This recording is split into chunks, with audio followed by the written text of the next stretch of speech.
I do much wonder at one man, seeing how much another man is a fool when he dedicates his behaviors to love, seeing how much another man is a fool when he dedicates his behaviors to politics, seeing how much another man is a fool when he dedicates his behaviors to religion, will, after he hath laughed at such shallow follies in others, become the argument of his own scorn by falling in love, by falling into politics, by falling into religion.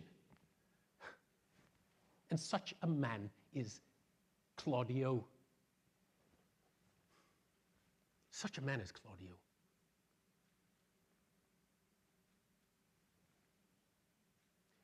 Such a man is me.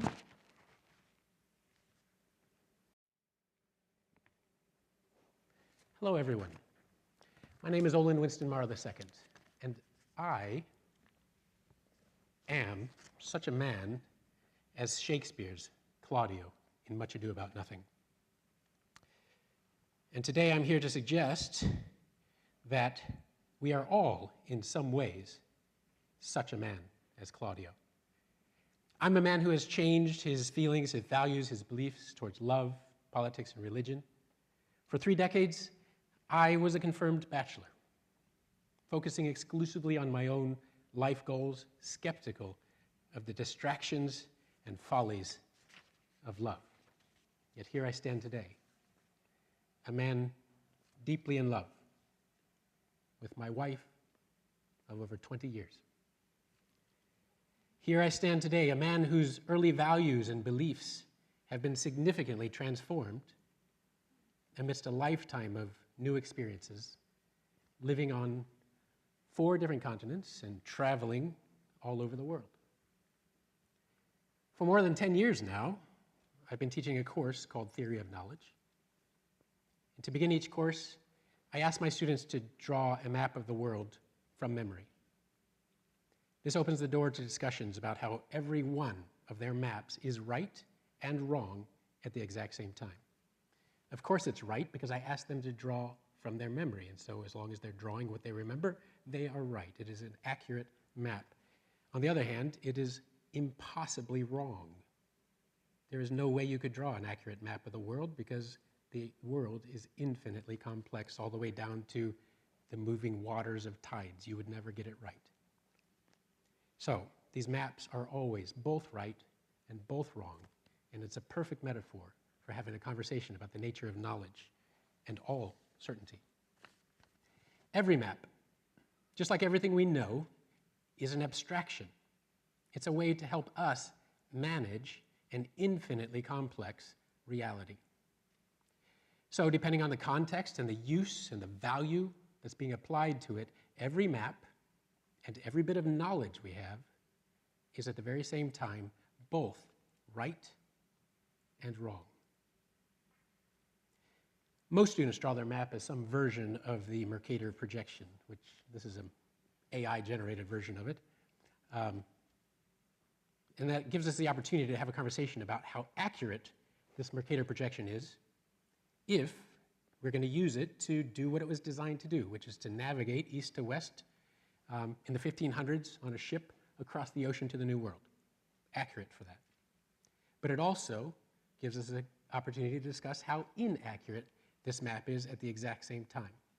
Because if you take a look at Greenland, the big white blob at the top left, and you take a look at Africa, right down below center, they look the same size. But Africa is almost 15 times bigger than Greenland. So this is not an accurate map. So again, this map is both accurate and not. The validity of a map depends on its purpose, how you use it, and the values that you apply. And that's the same with all knowledge. I've been thinking a lot about this lately because I've been paying attention to the increasing polarization that I'm seeing throughout the world. Everywhere I look, in all directions, the world seems to be splitting across every imaginable line. I see intensifying extremes in viewpoints from politics to religion to climate change, to gender issues, to immigration, to racial issues. The list seems endless, and the voices seem to be getting louder and more forceful. I see it in my own family, where we have to dance around a number of topics to avoid conversations that could divide us. It's even there with my best friend back home in the United States.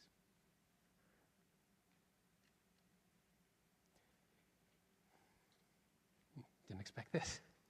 He's over 80 years old now. But he's the priest who mentored me in my early 20s as I walked and talked with him for 1 to 2 hours every morning for 2 straight years.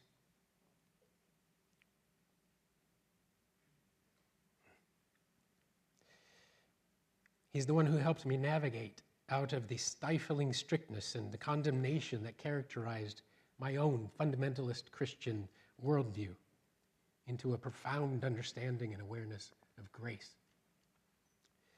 But even with him in recent years, we've had to agree to avoid certain conversations because of the certainty with which we are each feeling from our own perspectives. This increasing global polarization isn't just global.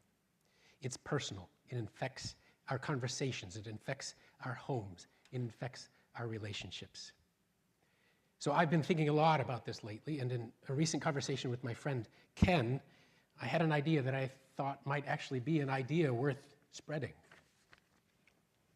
I realized that a magnet might offer us a hopeful metaphor for understanding and addressing this polarization.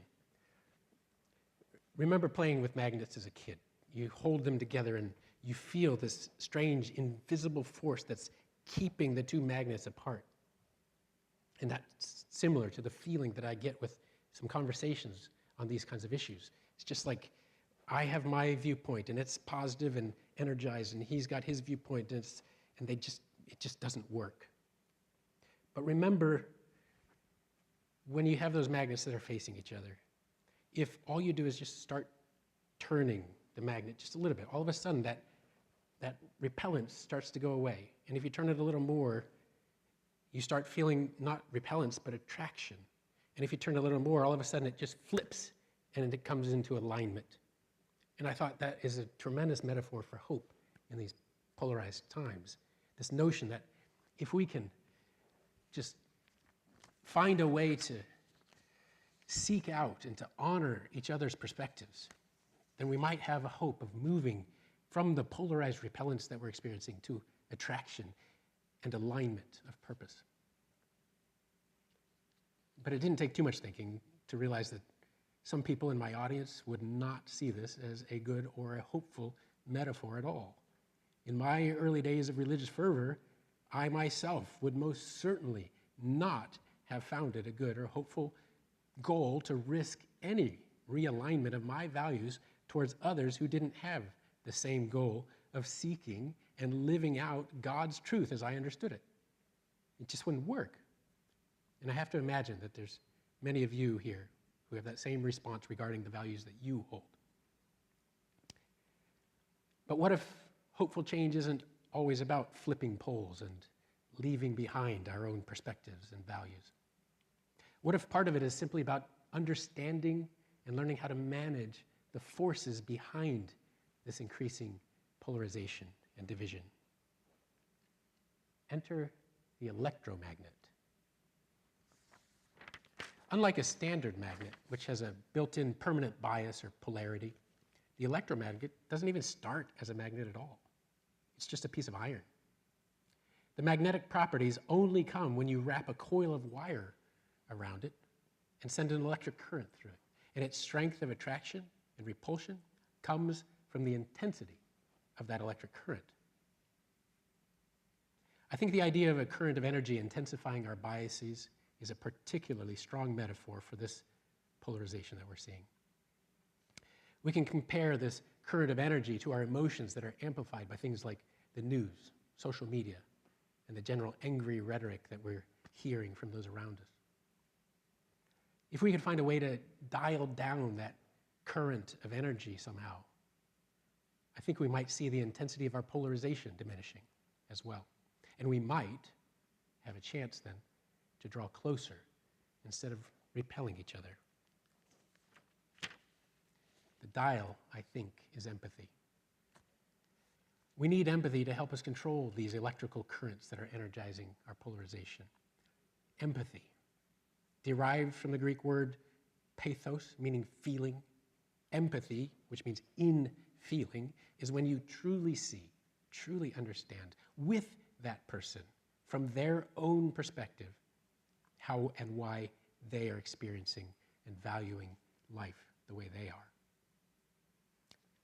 That's one of the things I really love about TED Talks, this TED experience. Each of the speakers is offering some opportunity to see and feel what the world looks like from their perspective. It gives us a chance to feel with them, to empathize, to understand, to connect. Anytime someone is confronted by a perspective that is different to their own, they feel a visceral response, and it usually comes out as frustration, comes out as anger. For any of you who experienced it a few years back, remember what it felt like when a bunch of people all of a sudden started suggesting that the earth was actually flat and that we all had been duped. Remember that feeling of frustration, of incredulity. That arose in us because the validity of our map for understanding the world was being challenged. I'm convinced that most of the angry words and the intense rhetoric that we're hearing on each side of these polarized divides is driven by some form of fear. Fear and frustration that our maps for managing the complexity of our world aren't valued the way we value them. Fear is an emotion that we can all recognize and understand. If we can get past the vitriol, if we can just let the angry words just be and take an attitude of authentic questioning and wondering, we might have a chance to see, honestly see, why someone is genuinely feeling the fear that is driving such angry expressions. Then, if we can express empathy for why their perspective is generating such fear, we have reason for hope. Because once someone feels that they have been fully understood, the intensity of their anger will calm down.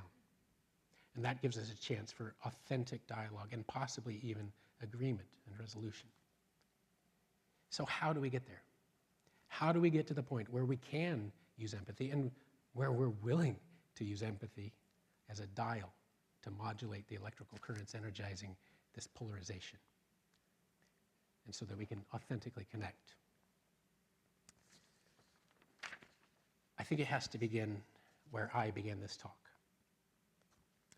Remembering with humility that we are all such a man as Claudio, that all of our certainty is subject to change in the future, given new understanding, new awareness, and new experiences.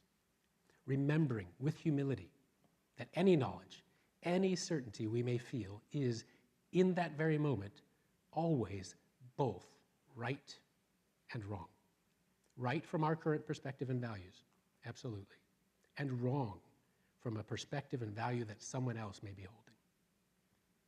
Remembering with humility that we are all humans on both sides of these divides, trying to navigate an infinitely complex and confusing world. That, as Rich Mullins sang long ago, we are not as strong as we think we are. We are frail. We are fearfully and wonderfully made, forged in the fires of human passion, choking on the fumes of selfish rage. And with these our hells and our heavens so few inches apart, we must be awfully small and not as strong as we think we are.